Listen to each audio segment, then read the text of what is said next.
Revolução, esse é o tema do programa de hoje. Estamos de volta para mais um bloco de discussão sobre este candente assunto. O Bruno estava com a palavra.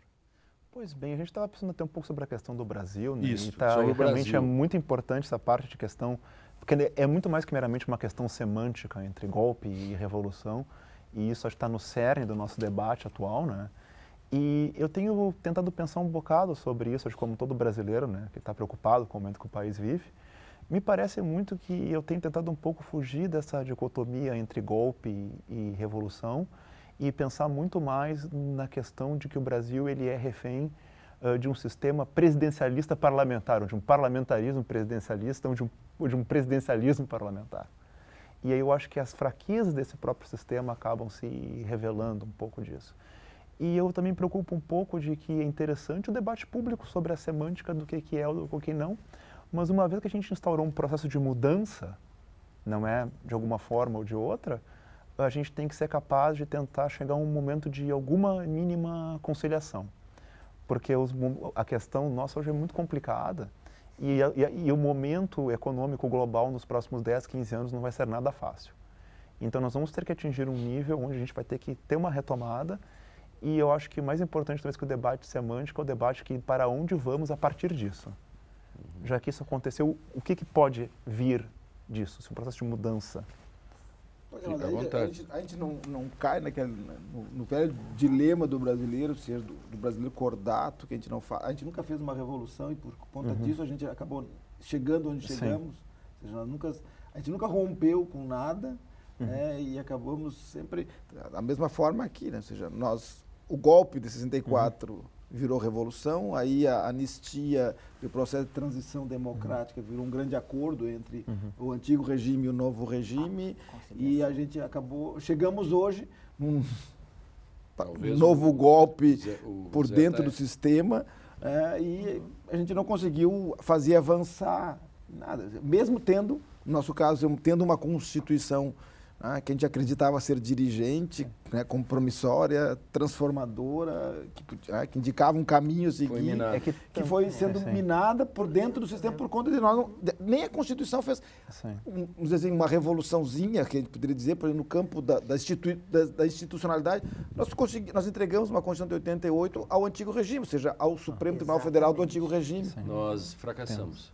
Eu digo a mesma coisa. Nós fracassamos porque aquilo que era a Constituição, no seu caráter compromissório, e a partir do direito, à medida que o direito sempre foi vilipendiado, nós, então, tentamos via direito, e o direito se mostrou um fracasso porque ele foi capturado. Ele foi capturado por uma coisa que, na filosofia do direito, nós chamamos de realismo jurídico. Que é uma espécie assim, de empirismo, do empirismo na veia, assim, do empirismo de que diz que o direito é aquilo que quem decide diz que é. Você passa a depender de quem decide.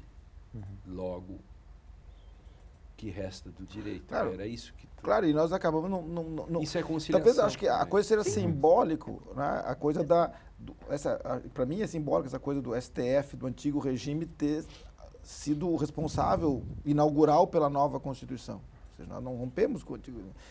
Esses dias eu li uma matéria sobre a permanência do antigo regime, do regime nazista nas instituições alemãs do pós-guerra. Ou seja, como personagens nazistas continuaram presentes. O Ingo Miller tem um livro sobre isso, Os Juristas do Horror.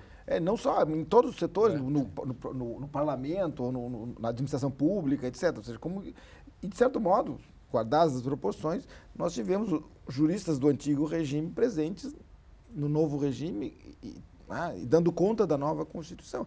Acho que essa permanência é simbólica de o quanto nós não conseguimos fazer com que essa Constituição, de fato, fizesse uma mudança paradigmática. Vou meter minha colher aí de historiador amador. A Casa de Suplicação virou o Supremo Tribunal Federal da época do Império. Casa de Suplicação, que era controle, depois virou Supremo, e que depois foi transformado em Supremo Tribunal Federal, ele era Supremo Tribunal de Justiça, virou Supremo Tribunal Federal. Inclusive, o nosso Supremo Tribunal começou com 2 nobres na República, como ministros. O Barão de Araripe e um outro barão que eu não me lembro. Incrível, não? E depois, cada vez que houve nova Constituição ou mudanças, sempre foram o Supremo foi sempre aproveitado para o seguinte. Então, da Casa de Suplicação para cá, eu posso demonstrar para vocês que sempre houve uma continuidade. Mas isso, nesse plano me coloca uma análise assim rápida da história do Brasil. Isto está no campo de vocês dois aí. Ó. São as mesmas pessoas, digamos assim, que tiveram sempre na mão o controle do Estado ou da coisa pública no Brasil, em todas as instâncias, me parece, e tu foste fazendo mudanças pelo texto constitucional, mas as pessoas são as mesmas. Então, na hora da execução, o que vai prevalecer, o que é melhor para prevalecer é aquilo que já existia, ou seja, uma certa segurança ou uma certa garantia de poderes que eu não quero perder. Então, aquilo que parece um avanço, lamentavelmente, daqui a pouco ele não vai ser, porque este avanço vai mexer em estruturas que eu não quero que sejam mexidas. Então, ela permanece. Então, essa permanência vai ficando eu acho que cada vez mais presente nesse sentido. E também tem uma outra coisa, eu acho que é muito importante, que é sempre pensar essa coisa vis-a-vis, né, do Brasil com o mundo, né? Sim. E essas permanências nossas que a gente tem também, principalmente também, não só como a Luísa falou, no campo político, mas também no campo econômico, elas são muito interessantes, porque quando a gente fala que o Brasil tem que se tornar um país rico e para superar a pobreza, é necessário prosperidade material. E a gente não tem um sistema propício para a geração de prosperidade material, porque o nosso, digamos assim, nosso grande hábitos econômico, ele continua mais ou menos o mesmo desde a era colonial, enquanto que o mundo já está andando num outro tipo de compasso. Então a gente está correndo uma maratona onde a gente está sempre uns 5 quilômetros atrás, mais ou menos. Mesmo tendo um corpo de queniano, seria mais ou menos isso. Então é esse o problema, que é a realização desse Porque eu acho que o que vocês disseram aí agora sobre esse lugar do direito, que de repente os historiadores não têm tão à mão, mas os historiadores do direito têm, e agora nos dizem também, né, junta com o que nós temos da nossa trajetória. As grandes permanências. Das grandes permanências. Por conta disso, a gente acaba reconhecendo, quer dizer, nós nunca fizemos essa mudança profunda e talvez mesmo que nós tenhamos tentado fazer algumas mudanças simbólicas, os atores acabaram, vamos dizer assim, se apropriando dessas transformações, dessas mudanças simbólicas e subverteram a ordem, de certo modo, nesse sentido, ou seja, retroativamente. Minaram por dentro, né? Inviabilizaram, vamos dizer assim, essa energia transformadora que poderia advir de uma nova ordem. Tá? Mas eu acho que isso é circunstancial, por conta... circunstancial no sentido que, bom, talvez aquilo que se temia na Constituinte, 87, 88, ou seja, de que uma Constituinte dominada pelo Centrão, veja, o Centrão que nós falamos hoje de novo, né? Que é o mesmo Centrão. Será que a gente não imaginava que viria uma Constituição ao estilo da Constituição de 88.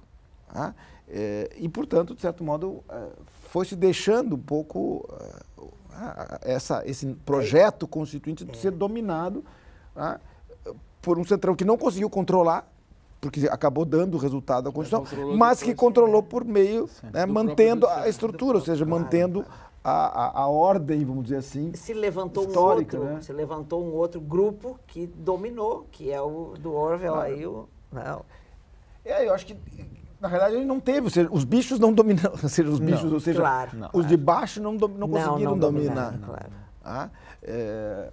Quando se percebeu, talvez, que a Constituição poderia ser o que foi, o que é, na realidade, se manteve as estruturas de poder. Vou fazer uma pergunta dramática agora para vocês. Ter 1 milhão... Jones continua mandando, né? No caso do Brasil, não foi substituído pelo Major, mas o Sr. Jones continua mandando. O Sr. Jones continua. Perguntar para vocês, ter 1 milhão de advogados, exatamente chegamos a 1 milhão agora. Sim. Em 200 milhões de pessoas, a cada 200 pessoas, um advogado, é isso? Estou bem esse meu cálculo, não? 1 milhão? Não sei. A produção me ajuda depois. põe na máquina. Isso acontece simplesmente ou isso faz parte disto que o Bolzan está relatando? A gente tem esse grande legado, que a gente poderia dizer, que é de uma instituição jurídica e de qualquer mudança taxada ao jurídico e às legislações, etc, etc. Uma das grandes dificuldades que a gente tem é conceber as mudanças naturalmente. Tentar dar um quesito de naturalidade para as mudanças. E esse é um problema para nós. Quase consuetudinário, né? Seria um pouco isso. Explique melhor isso para o nosso telespectador. Professor, por Não, favor. eu não a nossa... captar bem a ideia. Não, a ideia... Peraí, eu estou tentando vai também. lá, Não. Vamos dizer assim, nós sempre tivemos, eu não sei se eu vou te interpretar exatamente, me diga lá, talvez tu comece, fica melhor do que eu dizendo como é que eu tinha entendido. Eu acho que é melhor que tu explique. Não, porque é tão interessante a gente pensar que a gente tem esse grande legado, que também já vem de uma filosofia ibérica, que já vem de quem veio antes da gente, de que é necessário repensar um pouco essas coisas do excesso. Acho que isso é um resultado direto de uma concepção de ordenação de sociedade baseada no jurídico. Uma coisa é uma sociedade de leis e uma coisa é uma sociedade jurídica. Para mim, ser doutor neste país, desde o início, sempre foi uma questão importante. E nós não quebramos isso. Não. Jamais. Descontinuamos. Não descontinuamos. Daí 1 milhão. E a gente tem daí o ciclo que ele se alimenta, é uma bola de neve, onde quanto mais a sociedade ela se vê juridicada, entre aspas, mais tu só evolui se tu atravessa os canais do juridiquês. E aí a necessidade de se tornarem advogados, etc, etc. E aí que se chega no 1 milhão de advogados.